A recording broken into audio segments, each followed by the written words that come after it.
जियो financial service यहाँ पे अगर आप देखोगे 244 रुपीज के आसपास यहाँ पे कामकाज कर रहा है। लास्ट ट्रेडिंग सेशन में 4.46% का यहाँ पे गिरावट देखने को मिला। बहुत बड़ी गिरावट है, 2 दिन से लगातार जियो फाइनेंशियल सर्विस गिर रहा है। इसके पीछे की जो वजह है वो यहाँ पे जानने का प्रयास करेंगे। और लास्ट ईयर शायद हमने डिस्कस किया था, अगर हम बात करते हैं जब ये लेवल आने के पहले डिस्कस किया था 264 के लेवल का ब्रेकआउट होने के बाद, तो 1 साल हो गया। 1 साल के बाद जियो फाइनेंशियल सर्विस में जो हाईएस्ट लेवल लगा था, उसके बाद जियो फाइनेंशियल सर्विस उस लेवल को ब्रेक करके ऊपर फर्दर नहीं गया और अभी यहाँ पे 244 के लेवल पे आ गया है, यानी जिस प्राइस पे गया था उससे भी यहाँ पे नीचे आ गया है। मार्केट कैप अगर आप देखोगे तो मार्केट कैप जियो फाइनेंशियल सर्विस का जो है 306 करोड़ के आसपास है और करंट प्राइस देख ही चुके। हाईएस्ट जो प्राइस था 395 था और लोवेस्ट जो प्राइस है इस साल का 240 रुपए के आसपास है और लोवेस्ट प्राइस को भी ये ब्रेक करके और भी लोवेस्ट की पोजीशन पे जा सकता है। पॉसिबिलिटी है, गारंटी नहीं है।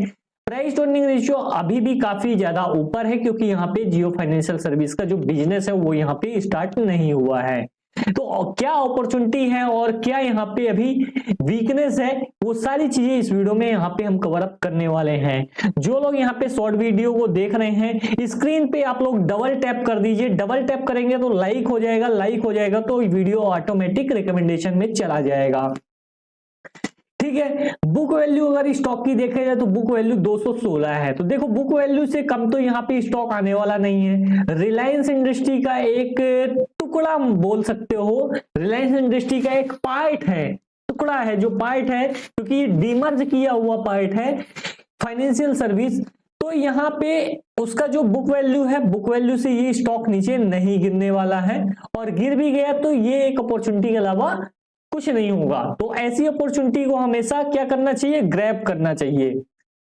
और रिटर्न ऑन कैपिटल एम्प्लॉयड अगर आप देखोगे, रिटर्न ऑन कैपिटल एम्प्लॉयड 1.55 के आसपास है और रिटर्न ऑन इक्विटी 1.27 के आसपास है। ठीक है, तो ये थी यहाँ पे basic detail. Face value stock की जो देखने को मिल रही है वो यहाँ पे 10 देखने को मिल रही है। तो बेसिक डिटेल यहां तक थी। अब इसके बाद क्या चीजें हमको देखना है, उसके लिए हमको कैलकुलेटर ओपन करना पड़ेगा। कैलकुलेटर आप मानते हो जब जियो का जो मतलब जियो टेलीकॉम सेक्टर आया था उस टाइम पे टेलीकॉम में तहलका मचा दिया था। ठीक है, तो वैसे ही यहाँ पे जियो फाइनेंशियल सर्विस आया है, यानी ये ब्रोकिंग इंडस्ट्री, फाइनेंशियल मार्केट, इसमें तहलका मचाने के लिए मतलब पूरा बेस तैयार कर रहा है। और जब बेस तैयार हो जाएगा इसका तो इसका रॉकेट डायरेक्टली लॉन्च हो जाएगा। तो अभी यहाँ पे जो चालू हो रहा है ब्लैक रॉक के साथ यहाँ पे पार्टनरशिप चालू हुआ है, यहाँ पे ब्रोकिंग हाउस में ये घुस रहे हैं। सारी चीजें यहाँ पे जब स्ट्रांग हो जाएंगी तो ये रॉकेट छोड़ना चालू करेंगे और जब ये रॉकेट छोड़ना चालू करेंगे तो यहाँ पे इनका शेयर प्राइस पकड़ना मुश्किल हो जाएगा। ये जो अपॉर्चुनिटी अभी मिल रही है ये अपॉर्चुनिटी बाद में आपको नहीं मिलेगी। मैं बाइंग की रिकमेंडेशन नहीं दे रहा हूं, मैं ये बता रहा हूं कि ये चीजें होती हैं। जियो टेलीकॉम को आपने देखा कैसे यहाँ पे जियो टेलीकॉम बाकी टेलीकॉम सेक्टर कंपनी को आउट ऑफ स्टेशन कर दी, यानी अपने मतलब कंपटीटर से हटा ही दी। तो यहाँ पे फाइनेंशियल सेक्टर मजबूत सेक्टर है इंडिया का, तो इतना जल्दी तो नहीं होने वाला, बट जियो भी उस पे एक मतलब क्या बोल सकते हैं उस रेस में शामिल होने जा रहा है और वो भी अच्छे खासे मतलब फंड के साथ। ऐसा नहीं कि यहाँ पे इनके पास फंड ही नहीं है, फाइनेंशियल में घुस गए हैं पेटीएम जैसे, तो इनके पास अच्छा स्ट्रॉन्ग फंड है, रिजर्व है, उसका यूटिलाइजेशन करेंगे, बोरोइंग भी लेंगे, सारी चीजें कॉम्बिनेशन बैठाने के बाद ये बिजनेस को अच्छा तेजी से यहाँ पे ऊपर की ओर ले जाने का प्रयास करेंगे। अब आती है बात यहाँ पे बजाज फाइनेंस की। बजाज फाइनेंस भी एक टाइम पे ऐसे ही था। अगर आप देखोगे बजाज फाइनेंस, जियो फाइनेंस देख लीजिए ना, बजाज, एक मिनट, बजाज फाइनेंस, ठीक है, ये भी बजाज फाइनेंस भी एक टाइम पे ऐसे ही था। ऑल टाइम का चार्ट मैं लगाता हूं, ठीक है, सेम चीजें हुआ था बजाज फाइनेंस में भी। ये काफी टूट गया है क्योंकि इसमें शेयर बोनस भी दिए होंगे कंपनी ने, स्प्लिट भी हुआ होगा, देख लेते हैं, स्प्लिट भी हुआ है शेयर, तो वो सारी चीजें हैं, कॉम्बिनेशन सारे यहाँ पे। 1 मिनट, बजाज फाइनेंस, पेंशन नहीं चाहिए, फाइनेंस चाहिए, ठीक है। तो फेस वैल्यू 2 है, स्प्लिट भी हुआ है, ठीक है।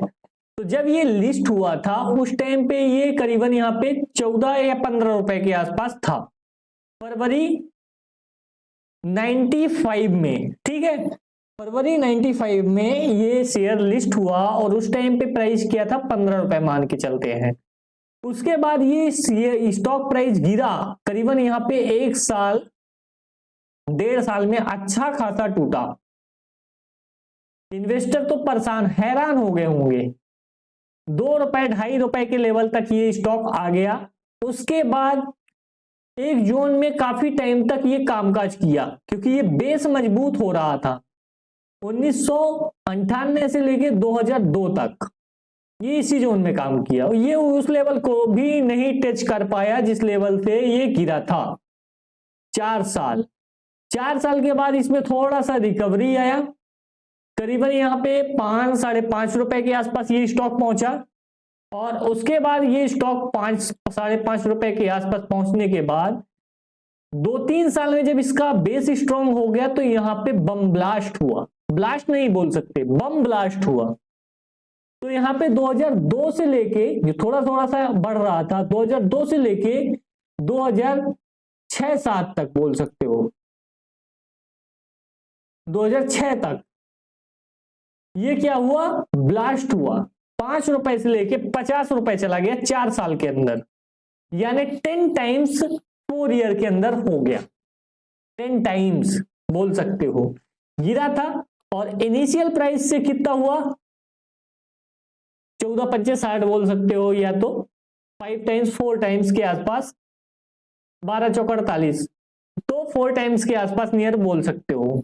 तो लिस्टिंग प्राइस से भी 4 टाइम्स हो गया, बट जो नीचे लगाया था लो और यहां से जहां से उठना चालू किया था वहां से भी कितने टाइम्स हो गया, 10 टाइम्स, और 2.5 रुपए से जो है वो यहाँ पे 20 टाइम्स हो गया। तो ऐसे यहाँ पे मूवमेंट आते हैं स्टॉक मार्केट में जब चीजें अच्छी हो जाती हैं, ठीक है। और उसके बाद ये स्टॉक मुड़ के नहीं देखा, बीच बीच में गिरावट आई, फिर ऊपर गया, फिर गिरावट आई, फिर ऊपर गया, फिर गिरावट आई, फिर ऊपर गया, फिर कोविड की लंबी गिरावट आई, फिर उसके बाद भी अच्छा खासा ऊपर गया, फिर नीचे आई गिरावट, फिर अच्छा खासा ऊपर गया, फिर नीचे आई, फिर ऊपर गया। तो ये सारी चीजें चलती रहती है मार्केट में। अभी ये जो स्टॉक है एक जोन एक में कामकाज कर रहा है, और ये जोन को अगर हम बढ़ा दें, ये जोन को अगर हम बढ़ा दें तो इस जोन को अगर ये ब्रेक आउट करता है तो यहाँ पे फर्दर अपसाइड यहाँ पे पॉसिबल हो सकता है, इसमें इस स्टॉक में, तो वो चीजें यहाँ पे देखने को मिलेंगी। बट हम बात कर रहे थे जियो फाइनेंशियल सर्विस की।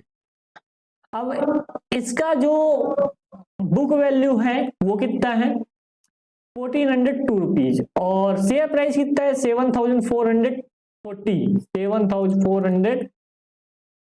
डिवाइडेड बाई 1400, ठीक है, करीबन 5.31 टाइम्स है बुक वैल्यू का।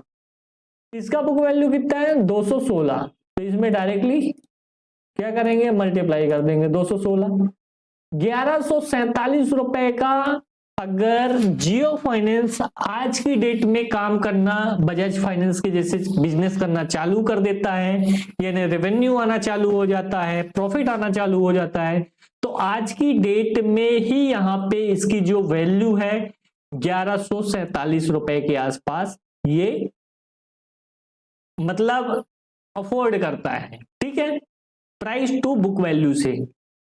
और प्राइस टू बुक वैल्यू बहुत ज्यादा मायने रखता है, ऐसा नहीं कि मायने नहीं रखता है, ठीक है। दूसरी चीज क्या है यहाँ पे, अगर आप इसका रिजर्व देखोगे, बैलेंस शीट, इसका भी बैलेंस शीट निकाल लेते हैं। बैलेंस शीट इसका देखोगे, इसके पास रिजर्व कितना है, अभी ये रिजर्व बढ़ रहा है, कितना है 86,680 करोड़ के आसपास यहाँ पे इसके पास रिजर्व है।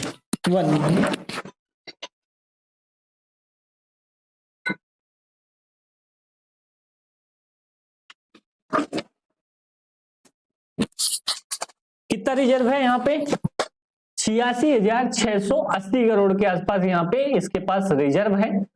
और यही किसके पास, जियो फाइनेंस के पास कितना रिजर्व है 1,30,000 करोड़ के आसपास यहाँ पे जियो फाइनेंस के पास यहाँ पे रिजर्व है। तो रिजर्व किसके पास ज्यादा है, जियो फाइनेंस के पास। तो बिजनेस कौन अच्छा कर पाएगा, जियो फाइनेंस। और इसके पास लोन है अभी, इस कारण से इसका जो बिजनेस है वो थोड़ा सा बड़ा चढ़ा दिख रहा है। और जियो फाइनेंस के पास अभी क्या है, लोन नहीं है। तो ये भी लोन ले सकता है, ऐसा नहीं कि लोन नहीं ले सकता, ये भी लोन ले सकता है। और बिजनेस को बढ़ाने के लिए लोन लेना ही पड़ेगा, फाइनेंस में आया है जियो फाइनेंस, तो यहाँ पे लोन लेना ही पड़ेगा। ठीक है, अपने पैसे से बहुत ज्यादा यहाँ पे काम एक्सपांड नहीं कर सकते हैं। और इन्वेस्टमेंट इसका कितना है ये भी देख सकते हो, इन्वेस्टमेंट 1,37,000 करोड़ का यहाँ पे इन्वेस्टमेंट करके रखा है। किसमें करके रखा है, रिलायंस इंडस्ट्री में। इसके पास इतने शेयर हैं, इतने वैल्यू के, ठीक है। तो ये चीज है, इसको हम डिलीट मार देते हैं। इस कारण से इसकी जो बुक वैल्यू है 216 के आसपास आ रही है। और 1,55,000 करोड़ का मार्केट कैप होल्ड करता है, उतने इसके पास क्या है, पैसा है, उतने पैसे के रिलायंस के शेयर हैं। समझ में आई बात। तो ये चीजें यहाँ पे आप क्लियर कट देख सकते हो, ये कंपैरिजन कर सकते हो। अब उसके बाद आ जाते हैं जियो फाइनेंस के चार्ट पे।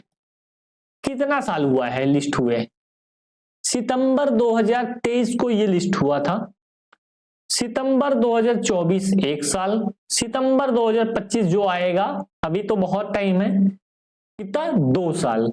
2 साल में अगर शेयर प्राइस भागा नहीं, क्या 2 साल में शेयर प्राइस लिस्ट होने के बाद भागा नहीं, तो इसका ये मतलब नहीं है कि वो स्टॉक ऊपर जाएगा नहीं। वो अभी यहाँ पे अपना क्या कर रहा है, बेस मजबूत कर रहा है। बेस मजबूत होने के बाद जो रनअप लेगा वो स्टॉक, वो चीजें आपको देखना है। तो ये यहाँ पे आपको समझना पड़ेगा। और जिनके पास है ये स्टॉक, तो वो कतई लॉस में सेल ना करें। ये स्टॉक आपको रिटर्न अच्छा खासा जनरेट करके देने वाला है। तो प्लीज कोई भी स्टॉक लॉस में सेल ना करें, बाकी आपका डिसीजन है। मैं खरीदने की रिकमेंडेशन नहीं बोलता, बेचने के लिए जरूर बोलूंगा इस स्टॉक को कि यहाँ पे अगर आपके पास है तो बिल्कुल भी बेचे ना, ठीक है। नुकसान हो रहा है बट आने वाले टाइम में ये कवर अप भी हो जाएगा।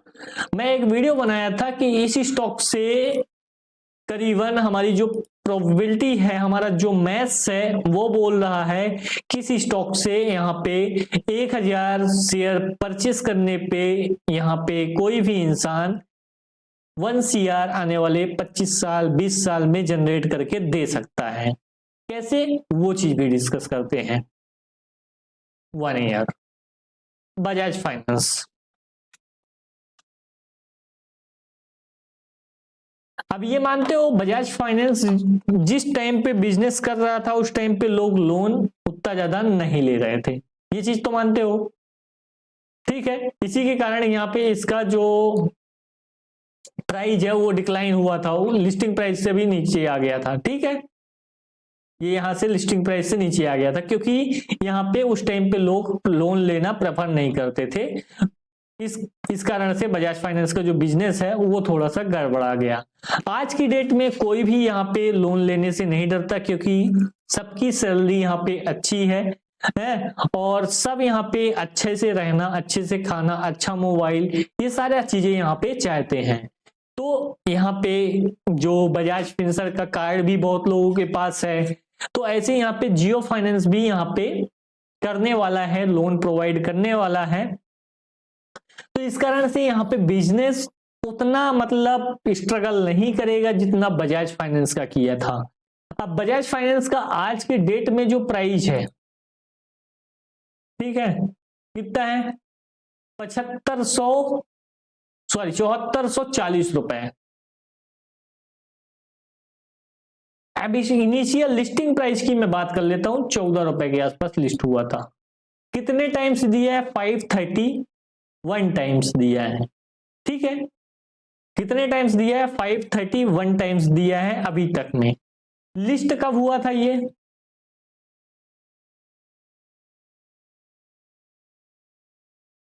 लिस्ट हुआ था 96 में। कितने साल हो गए, 96 से लेके 2026 तक 30 साल हो गए।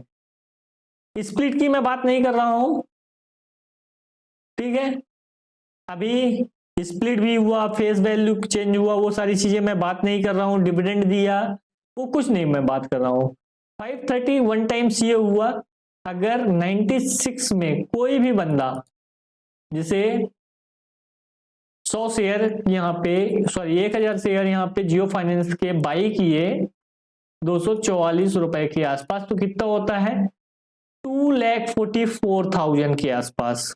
कितना होता है, 2,44,000 के आसपास इंटू 500 टाइम्स। स्प्लिट की मैं बात नहीं कर रहा हूं, शेयर प्राइस की बात कर रहा हूं 30 साल में, जैसे बजाज, तो कितना हो जाएगा, 12 करोड़ 20 लाख। ठीक है, मैं 12 करोड़ 20 लाख की बात ही नहीं करता, क्योंकि वो लोग बोल रहे हैं यहाँ पे मार्केट कैप इतना नहीं जाएगा। ठीक है, मार्केट कैप छोटा रहेगा। 1 लाख 1.5 लाख करोड़ है तो 5 लाख करोड़ होगा, इससे ऊपर नहीं जाएगा। नहीं, ऐसा नहीं है। 20 साल बाद चीजें बदल जाएंगी, 30 साल बाद चीजें बदल जाएंगी। उस टाइम पे लगने लगेगा कि जो 1 लाख करोड़ है तो 200 लाख करोड़ हो जाएगा। ये सारी चीजें वहां पे चेंज हो जाएंगी उस टाइम पे। ठीक है, महंगाई का लेवल भी उस टाइम पे अलग होगा जो अभी यहाँ पे है। तो मैं इतनी भी बात नहीं करता, मैं इसका 1/5 की बात करता हूं। कितना, 244 था ना हमारा, अगर 100 टाइम्स भी दे दिया, 244 सॉरी 2,44,000 कितना इन्वेस्ट हुआ। अगर 20 साल के बाद, 20 साल की मैं बात करता हूं, 100 टाइम्स भी दे दिया तो 2,44,00,000, या अगर हम बोले 50 टाइम्स भी दे दिया, 50 टाइम्स तो मान सकते हो 50 गुना होता है। 20 साल में शेयर होता है, ऐसा नहीं है कि नहीं होता, होता है। 50 गुना भी हो गया, 1 करोड़ 22 लाख रुपए। 1000 क्वांटिटी शेयर परचेस करने पे आज की डेट में आपके 20 साल में प्रोबेबिलिटी है कि 1 करोड़ 22 लाख यहाँ पे बन सकते हैं, प्रोबेबिलिटी है। अब यहाँ पे 20 साल में हम रिटर्न भी देख लेते हैं बजाज फाइनेंस का कितना है। कब से देखा जाए, यहाँ पे 2005 से, 2006 से देखते, तेजी के बाद। ठीक है,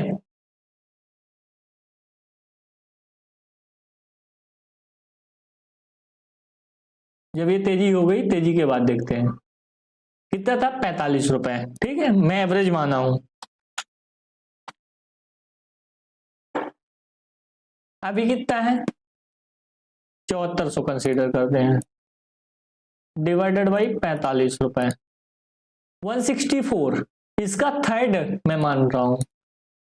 ठीक है, एक 164 टाइम्स दिया है लास्ट 20 ईयर में, 1/3 मानता हूं, इंटू 244, 1230। अब बताओ कैसे नहीं बनेंगे 1 करोड़ 33 लाख 74,814 रुपए आराम से 20 साल में आपके। प्रोबेबिलिटी है कि बन सकते हैं, गारंटी नहीं है।